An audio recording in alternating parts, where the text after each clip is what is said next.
আসসালামু আলাইকুম। চলে এসেছি নতুন আরও একটি ভিডিও নিয়ে। যেমনটা তোমাদেরকে বলেছিলাম পর্ব 3 আজকের এই ভিডিওটি। সো আজকে আমরা চলে এসেছি সেই পর্ব 3 ভিডিওটি নিয়ে। তো আজকে আমরা আলোচনা করব সপ্তম শ্রেণীর ষান্মাসিক মূল্যায়ন 2024 বিষয় বাংলা, যেটা তোমাদের 10 তারিখে আগামী 10 তারিখে হতে চলেছে। তো সপ্তম শ্রেণীর অর্ধবার্ষিকী পরীক্ষার সিলেবাস নিয়ে আলোচনা করব। তো প্রথমেই আমরা রেখেছি 1 নাম্বার প্রশ্ন, যেটা একক কাজ। ঠিক আছে, তো একক কাজে তোমাদেরকে পড়তে হবে বাংলার ইতিহাস ও ঐতিহ্যে কুমারদের কি অবদান রয়েছে। ঠিক আছে, এখানে যে কোশ্চেনটা দিয়েছি সেটার অ্যান্সারও আমরা এখানে দিয়ে দিয়েছি। দেখো উত্তর: কুমারদের কাজের মাধ্যমে দেশের ইতিহাস, ঐতিহ্য, সংস্কৃতি ও দেশপ্রেম প্রতিফলিত হয়। কত দিকে কত কারিগর রচনা আর মাঝে নানা ঐতিহাসিক ঘটনা ও অনেকেই মনীষীর চিত্র ফুটে ওঠে, যা আমাদের ঐতিহ্যের বাহক। এছাড়াও আচ্ছা, ওটা অ্যাটাচড হবে। হ্যাঁ, এছাড়াও মৃৎশিল্প বাংলার ঐতিহ্যের এক অবিচ্ছেদ্য অংশ। কুমারদের নকশায় ফুটে উঠেছে সংস্কৃতির নানা চিত্র, যা বাংলার পরিচয় তুলে ধরে।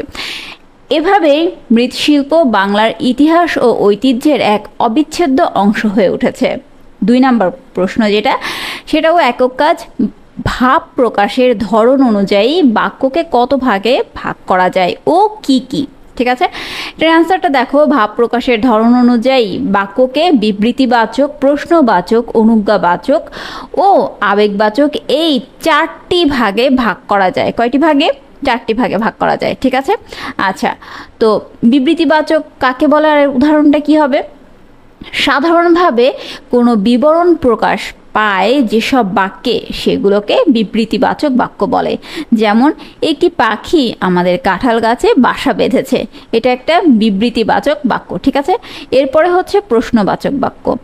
বক্তা কারো কাছ থেকে কিছু জানার জন্য যে ধরনের বাক্য বলেন, সেগুলো প্রশ্নবাচক বাক্য। যেমন, কোন পাখি তোমাদের কাঁঠাল গাছে বাসা বেঁধেছে, এটা একটা প্রশ্নবাচক বাক্য। ঠিক আছে, নেক্সট হচ্ছে অনুজ্ঞাবাচক বাক্য। আদেশ, নিষেধ, অনুরোধ, প্রার্থনা ইত্যাদি। আচ্ছা, এখানে কমা হবে, আমি কমাগুলো দিয়ে দিই। হ্যাঁ, প্রার্থনা ইত্যাদি বোঝাতে অনুজ্ঞাবাচক বাক্য ব্যবহৃত হয়।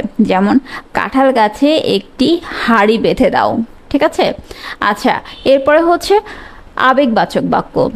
কোনো কিছু দেখতে বা শুনতে অবাক হয়ে যে ধরনের বাক্য তৈরি হয়, মানে অবাক হয়ে লেখা আছে, অবাক হলে হবে। হ্যাঁ, অবাক হলে যে ধরনের বাক্য তৈরি হয় তাকে আবেগবাচক বাক্য হবে এখানে। হ্যাঁ,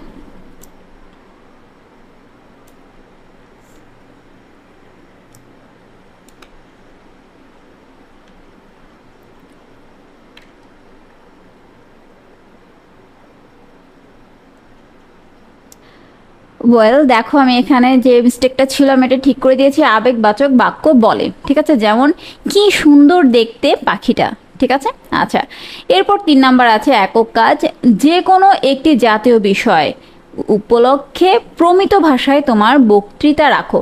আচ্ছা, এখানে টাইপিংয়ের সময় আমার এই বক্তৃতা স্পেলিংটা ঠিকভাবে আসেনি। মেবি আমার কি বলবো, হয়তো আমার কিবোর্ডের কোনো প্রবলেম। যাই হোক, এই বক্তৃতা বানানটা ঠিক করে তোমরা বই থেকে দেখে তারপরে লিখবে, কেমন? আচ্ছা, তো আমি এখানে জাতীয় বিষয় যেটা সেটা দিয়েছি বিজয় দিবস। ঠিক আছে, বিজয় দিবসের উপরে আমি বক্তৃতা লিখেছি। তো তোমরা তোমাদের পছন্দ মতো দিবসের উপরে লিখতে পারো, অথবা এটাও তোমরা দেখে নিতে পারো। ঠিক আছে, আশা করি তোমরা এটা বুঝতে পেরেছো। তো এই বক্তৃতার পুরোটা আমি বলছি না। দেখো, অতঃপর মা আমি ফিরে এলাম তোমার বুকে, কিংবা এই মাটির বুকে, বুঝে নাও রক্তের দামে কেনা তোমার এই রক্তাক্ত বিজয়।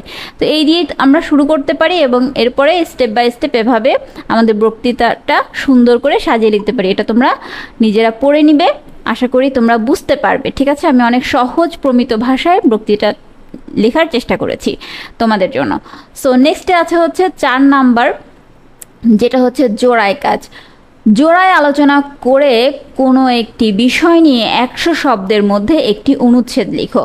লেখা হয়ে গেলে প্রত্যয়ের মাধ্যমে গঠিত শব্দগুলোর নিচে দাগ দাও। কিসের মাধ্যমে? দেখো প্রত্যয়ের মাধ্যমে, ঠিক আছে। আচ্ছা এবার দেখো এখানে আমি অ্যান্সারটা লিখেছি, গত বছর 6ষ্ঠ শ্রেণীতে উঠে 1 জানুয়ারি আমি প্রথম মাধ্যমিক স্কুলে যাই। এটি ছিল আমার মাধ্যমিক স্কুল জীবনের প্রথম দিন। স্কুলে প্রবেশের গেটেই দারোয়ানের সাথে আমার দেখা হয়। এখানে দারোয়ানটা কি? প্রত্যয়, ঠিক আছে। আচ্ছা তিনি আমাকে শুভেচ্ছা জানান। এরপর আমি শ্রেণীকক্ষে প্রবেশ করলাম। আমি দেখতে পেলাম সবাই নতুন শিক্ষার্থী। এদের কাউকে আমি চিনি না। প্রথম দিন শ্রেণী শিক্ষক পরিচয় পর্ব শেষে অল্প কিছু পড়া দিলেন। পড়াটা কি? প্রত্যয় শব্দ, ঠিক আছে। আচ্ছা এরপর থেকে আমি দৈনিক স্কুলে যেতাম। দৈনিক দেখো আন্ডারলাইন করা আছে যেই শব্দগুলোর নিচে, সেগুলোই আমাদের কি? প্রত্যয় শব্দ, ঠিক আছে। আচ্ছা এরপরে আছে স্কুলে আমার অনেকের সাথে বন্ধুত্ব হলো। বন্ধুত্ব, ঠিক আছে। এরপরে কি? দয়াবান, বুদ্ধিমান, ঠিক আছে। সৌন্দর্য, মুগ্ধ, মধুর, এইগুলো হচ্ছে আমাদের প্রত্যয় সাধিত শব্দ, ঠিক আছে। আচ্ছা এরপরে কি আছে? প্রশ্ন 5, এটা হচ্ছে একটা একক কাজ।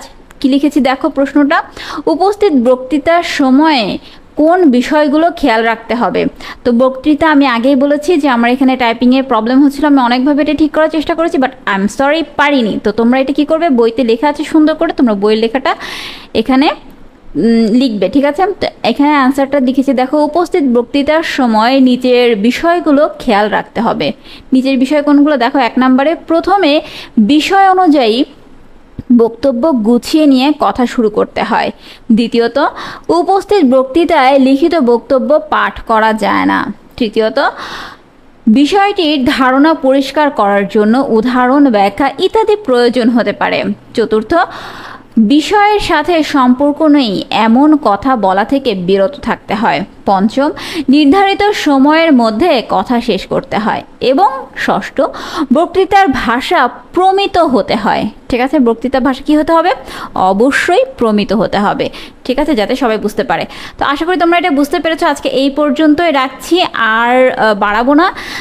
আশা করছি তোমাদেরকে যে 3 পর্বের 3টা সাজেশন দিয়েছি, এই 3 পর্বের 3টা সাজেশন যদি তোমরা ফলো করো তাহলেই নিশ্চয়ই তোমরা এর মধ্যে কমন পেয়ে যাবে। আর পরীক্ষার আগের দিন চেষ্টা করব তোমাদের জন্য একটা ফাইনাল সাজেশন করে দেওয়ার।